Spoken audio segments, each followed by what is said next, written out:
Nurturing touch. Considerations for children who have sensitivity, a firmer touch may be needed.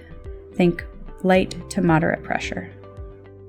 So I'm going to start off just with nurturing touch. So I'm just going to start at the top of your arm and make my way down. And you just let me know if it feels too light or tickly. Or you can always raise your hand if you want me to check in with you. If you don't like the technique, that's okay. You can let me know. Okay? All right. Awesome.